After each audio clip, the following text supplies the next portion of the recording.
فطار أول يوم رمضان، كل سنة وانتم طيبين ورمضان كريم. عملت الملوخية والمحاشي، محشي الكرنب ومحشي ورق العنب تحتيه كده شرايح بفتيك بطريقة جميلة جدا، وطبعا الرقاق وكمان كوسة بشاميل.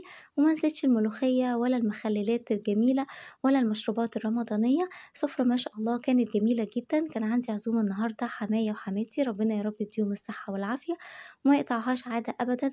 هشارككم النهاردة تفاصيل اليوم الجميل ده. إن شاء الله الفيديو النهاردة يعجبكم. نسمي الله كده ونبدأ ونشوف أنا عملت إيه.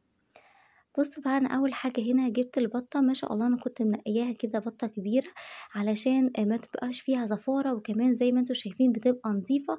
الريش بتاعها بيطلع بسرعة ومش بتكون متعبة، مفيهاش الريش اللي هو بيبقى تحت الجلد ده. غسلتها كويس جدا بقى بالملح وبالدقيق، وكمان نقعتها كده لمدة ساعة في الليمون، ودعكتها كمان بالفلفل الأسود. عايزة أورّيكم هنا إن القلب بيبقى فيه كده عرق، لازم إن أنتم تفتحوه وتنضّفوه كويس عشان ما يبقاش فيه أي دم، وبس كده، وبعد كده تشطفوها بالمَيّة كويس، ونبدأ بقى نشوف الخلطة بتاعتها. جبت بصلاية وفرمتها ناعم في الكبة، بعد كده جبت المبشرة وجبت طماطماية متوسطة الحجم وابتديت اللي أنا أبشرها. وبس كده هضيف لها بقى التوابل، 3 أنواع من التوابل بس: ملح وفلفل أسود وقرفة. القرفة جميلة جدا هنا مع البط، بتضيع منها أي زفارة، وكمان الخلطة كلها على بعضها بتخلي كده البطة ليها ريحة وليها طعم جميل جدا، وبتخليها جوسي. وأنا كمان بعتمد التتبيلة دي في جميع أنواع الطيور، مش بس في البط. هادخّل بقى هنا كده التتبيلة دي جوّه البطة، وكمان مسكت الإسباتيولا أو الفرشة وهادهنها كده من برّه. ممكن كمان تفصلي الجلد عن اللحمة وتبدئي إن أنتِ تحطي التتبيلة دي فيها. أنا هاسيب التتبيلة فيها لمدة نُص ساعة بس، اللي هي الوقت اللي يكون المَيّة بتغلي على النار، وهاحط فيها بصلاية وورق غار وملح وفلفل أسود ومستكة وحبهان عشان أبتدي اللي أنا أسلق البطة. مش هاسيبها أكتر من كده، هو نُص ساعة هي نُص ساعة بس. وبعد كده هاخد بقى البطة وأحطها على طول في المَيّة السخنة لحد ما البطة تتسلق. جبت بقى الكرنب، بصوا الكرنبة هنا ما شاء الله كانت كرنبة كبيرة، وطريقة تقطيع الكرنبة هسيبها لكم بالتفصيل في صندوق الوصف، أو هتظهر لكم دلوقتي في علامة الآي، لأن أنا كنت عاملة فيديو بالتفصيل على طريقة تقطيع الكرنب. بس عشان ما اطولش عليكم في الفيديو، أنا قطعتها كده اهوت من فوق، وبعدين ابتديت اللي أنا أسلقها. وما تنسوش تحطوا شوية كمون في مية السلق علشان ما يخليش ريحة الكرنب نفاذة. ودي الطريقة اللي أنا قطّعتها بيها. بعد ما اتسلقت طبعًا وبردت، قطّعت كده الجزء اللي فوق وابتديت اللي أنا أتنيها. ودي أسهل طريقة لتقطيع الكرنب، بيتقطّع معاكِ بسهولة جدًا. مهما كانت الكرنبة كبيرة ومهما كان عندِك كمية بتخلّصيها بجد في وقت قياسي. بس كده ركنت بقى الكرنب على جنب، وكمان ابتديت اللي أنا أجهّز ورق العنب. بعد ما غسلته كويس جدًا، خلّي بالكم هو بيتغسل قبل ما بيتسلق عشان بيكون فيه تراب، وخلّيه كده زي ما هو مترصّص عشان يكون سهل عليكِ. وحاولي أمّا تيجي تختاري ورق العنب إن أنتِ تختاريه كده الورقة الناعمة، واللي هي يبقى لونها لامع، ده بيكون أحسن نوع. وعلشان أسلق ورق العنب جبت حلة على النار واستنيت أما المَيّة تغلى، ونزلت كده بورق العنب. ومهم جدًا إن الحلة تكون على قد ورق العنب، ما تكونش كبيرة، لأنها لو كانت كبيرة هتلاقي كده كل ورقة راحت في حتة. لكن أنا عايزاها بنفس الرصة عشان تسهل عليكِ لما تيجي تلفيه. مجرد ما لونه يتغير هتطلعيه تصفيه وتسيبيه يبرد لحد ما نجهز الخلطة. أنا هنا بقى عايزة أقول لكم على الخلطة اللي أنا استخدمتها، دي جميلة جدًا في المحشي. لو مش متوفرة الخلطات الجاهزة دي، يبقى هنستبدلها بالخلطة العادية اللي إحنا بنشتريها من عند العطار. عشان نبدأ في الخلطة حطيت معلقتين كبار من السمنة ومعلقتين كبار من الزيت، وأنا حطيت هنا نص كيلو من البصل. ومجرد ما لونه اتغير، أنا هنا فارمة البصل مش مقطعة، باحبه كده يكون مفروم، بيكون طعمه مميز. وبعد كده حطيت معلقة صغيرة من القرفة ومعلقة صغيرة من الفلفل الأسود، وأول ما لونه اصفر هاحط هنا الصلصة. وخلّي بالِك كتّري الصلصة شوية عشان البنات اللي بتشتكي إن المحشي بيكون لونه فاتح. كل ما هتكتّري الصلصة وتكتّري كمان الطماطم، بيخلّي المحشي مميز جدًا ولونه بيبقى حلو أوي. بعد كده حطيت البهارات اللي هي الملح والفلفل الأسود، معلقة صغيرة من الكزبرة الناشفة ومعلقة صغيرة من القرفة، وقلّبت بقى كل ده مع بعضه. وبعد كده هاحط عليهم كمان عصير الطماطم، اللي هو المعصور في الخلاط. استخدمت كيلو من الطماطم، يبقى إحنا كل ما هنزوّد البصل، يعني نُص كيلو من البصل عليه كيلو من الرز وكمان كيلو من الطماطم. المقادير دي تطلّع معاكِ المحشي مضبوط جدًا، لونه حلو أوي، وكل حاجة فيه مضبوطة إن شاء الله. وبعد ما الرز اتصفى كويس جدًا، ضِفت له بقى الخضرة اللي أنا كنت مقطّعاها اللي هي الكزبرة والبقدونس والشبت، وهنا أنا مش باحطّهم على النار، أنا باقطّعهم واضيفهم للخلطة بس. بُصّي بقى الخلطة ما شاء الله لونها عامل إزاي، هاسيبها تبرد هنا لحد ما أجهّز الsteak اللي أنا هاحطّه تحت ورق العنب. جِبت معلقتين كبار من الزبدة ومعلقتين كبار من الزيت عشان الزبدة ما تتحرقش، مجرّد ما سخنت بس نزلت عليهم بشرايح البفتيك وهابهّرهم بملح وفلفل أسود وبهارات لحمة. بس كده مجرّد بقى ما لونها هيبتدي إن هو يتغيّر هاقلبها على الناحية التانية، وأنا باكون هنا قاصدة إن أنا أدّيها صدمة علشان كده تستوي معايا مع الورق العنب، لإن طبعًا هتاخد تسوية أكتر.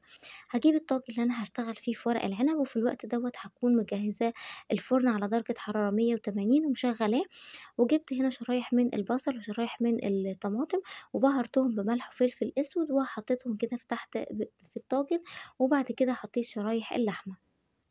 بعد كده هاقول لِك على طريقتين أسهل من بعض للف ورق العنب، والطريقتين دول بجد سهلين جدًا ومش هيطلّعوا كده الرز برّه وهيخلّيه شكله حلو جدًا وهينجز معاكِ. الطريقة الأولى اللي إحنا بنجيب ورق العنب طبعًا بنقطّع العنقود بتاعه وبنحشيه هنا على الناحية الخشنة مش الناحية اللامعة بتكون من برّه. باجيب الورقة كده وبافردها على القطّاعة أو على الرخامة وأحط كده شوية من الخلطة في النُص وبالِفّه كده لفة صغيرة، وبعد كده باقفّله من جنبين وبارجع تاني ألِف رول. ومهم في الآخر إن أنا أضغط عليه كده ضغطة بسيطة عشان ما يطلّعش معايا أي رز. والطريقة التانية اللي أنا بافرد الورقة على إيديّا برضه من الناحية الخشنة، وباحط كده شوية من الرز وبارجع أقفّلها تاني وباضغط عليها في النهاية. اختاري الطريقة اللي تريّحِك، بعد كده خلّصي كده كل كمية ورصّصيها، وهنبتدي بعد كده اللي إحنا نسقي ورق العنب. أنا هنا كانت الشوربة اتبسط جاهزة معايا، حطيت معلقة صغيرة من الصلصة عليها ورشة من الملح والفلفل الأسود، وكمان بعد كده جِبت نُص مَج وزوّدته عليه، يعني بالضبط نُص كيلو ورق العنب أخد معايا مَج ونُص من الشوربة ورشة من الملح والفلفل الأسود، وكمان فرفدت عليه كده مكعب من المرق وغطيته بالطبق، وبعد كده حطيته في الفرن الساخن. نيجي بقى هنا للكرنب الحلة برضه نفس الحكاية، رصيت من تحت ملح رصيت فيها شرايح البصل وشرايح الطماطم اللي أنا كنت راشة عليها ملح وفلفل أسود.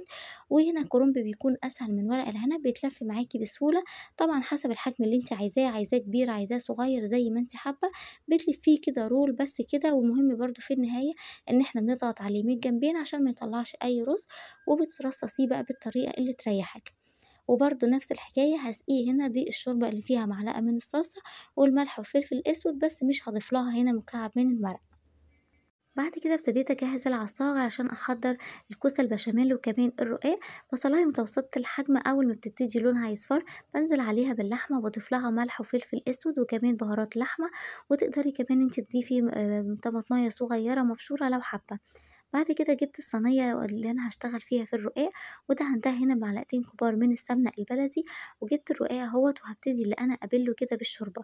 لو مش متوفر عندِك أي نوع شوربة تقدري اللي أنتِ تغلي مَيّة وتحطي فيها مكعبين من المرق وملح وفلفل أسود، لكن طبعًا بما إني أنا سالقة بَط فشوربة البَط تبقى جميلة جدًا في الرقاق. هامسك كده كل راق من الرقاق هابتدي اللي أنا أبِلّه بالشوربة وهاحطه كده في الصينية، ومش مشكلة إن هو يكون متساوي كده لمّا ييجي يستوى هيكون حتّة واحدة إن شاء الله. وممكن أنتِ تحطيه كده في الكروانة أو في الحاجة وتبدئي اللي أنتِ تسقّيه، أو اللي أنتِ تحطيه كده في نفس الصينية اللي أنتِ هتشتغلي فيها. وبين كل راق وراق بادهنه معلقة كده من السمنة البلدي أو رشة من السمنة البلدي، وفي النُص بنحط العصاج وبنرجع تاني نحط نفس الطبقات اللي إحنا حطيناها تحت. يبقى المهم اللي إحنا كده نوازي ما بين طبقات الرقاق اللي هنحطها تحت، يعني حطيتِ 5 طبقات فوق هتحطي 5 طبقات تحت، وبين كل راق وراق بتورقيهم كده بمعلقة من السمنة أو بمعلقة من الزبدة. وفي الآخر خالص باحط كده رشة من اللبن عليها ملح وفلفل أسود، بس كده مش باضيف البيض، أنا بافضّل اللبن بيدّي له لونه حلو أوي. وهاسويه على درجة حرارة 180 في الرف اللي في النُص، وفي الآخر هياخد لون تحت الشواية. بعد كده هابتدي أجهّز الكوسة بشاميل، أنا هنا كده قشّرتها بالشوكة قطّعتها كده شرايح وحطيت في الجريل معلقتين كبار من الزبدة ومعلقة من الزيت، وأول ما ابتدى يسخن نزلت بشرايح الكوسة وقلّبتها على الجنبين لحد ما أخدت لون بس مع رشة من الملح والفلفل الأسود. وكنت هنا مجهّزة البشاميل وجبت الطاجن اللي أنا هاشتغل فيه، دهنته معلقة من السمنة البلدي وحطيت معلقة كبيرة من البشاميل من تحت، وبعد كده رصّصت هنا الكوسة. والبشاميل في الوصفة ديّة أنا فضّلت إن هو يكون تقيل شوية، لإني عكس المكرونة بيكون أصلًا فيها نشا. هنحط هنا نُص كمية الكوسة، وبعد كده هنحط نُص كمية البشاميل، وبعد كده هنحط العصاج، وهنرجع بقى نحط بقية الكمية من الكوسة ونغطيها في الآخر بالبشاميل، ولو حابين إن أنتم تضيفوا جبن وقبل ما تحطوها تحت الشواية ما فيش مشكلة، بس أنا هنا استخدمت كده البشاميل على طول ما ضفتلوش أي جبن. وكان طعمه بجد تحفة. برضه هنسويه في على درجة حرارة 180، وفي النهاية هندّي له لون تحت الشواية. تعالوا بقى نحضّر مع بعض السفرة، هنا ورق العنب وكمان الكرنب كان استوى، بُصّوا ما شاء الله بقى الكرنب نازل إزاي، ما فيش كده ولا ورقة طالعة برّه، وريحته ولونه بجد يتجنن. وسّعت بقى مكان هنا عشان أحط البطة، أنا البطة هنا اديتها لون تحت الشواية بعد ما حطيت لها معلقة صغيرة من الصلصة ومعلقة صغيرة من القشطة ورشة من الملح والفلفل الأسود، ودي أفضل طريقة عشان تطلع معاكِ باللون ده، بلاش أنتِ تحمّريها على النار من فوق بالسمنة أو الزبدة لإنها كده بتبقى تقيلة وهتتحرق ومش هتاخد اللون الروعة ده. بُصّوا بقى ما شاء الله بجد تحفة، وادي رقاق أهوّة أخد اللون تحت الشواية. آخر حاجة بقى عملتها الملوخية، بعد ما الشوربة سخنت نزلت عليها بالملوخية المتخرطة، وأهم حاجة معلقة السكر بتفرق جدًا، وفي الآخر عملت لها طشة التوم بالكزبرة ونزلت عليها كده، شايفين بقى بجد الريحة والطعم يجنن، وفضّلت اللي أنا في الآخر أقدّمها كده في الطاجن. وطبعًا ما نسيتش في الآخر المخلّلات، مخلّل الزيتون والليمون المعصفر والمخلّل المشكّل، كل دي المخلّلات دي أنا عاملاها وإن شاء الله هتنزل لكم في فيديو قريب، بجد شكلهم تحفة ونفعوني جدًا في السفرة النهارده. وكمان العصير البرتقان بالجزر هاحسبه لكم في صندوق الوصف، وعملت كمان فراولة غير المشروبات الرمضانية، وأدي شكل السفرة أهيّة في النهاية. بصوا بقى شكلها عامل ازاي، بجد تجنن.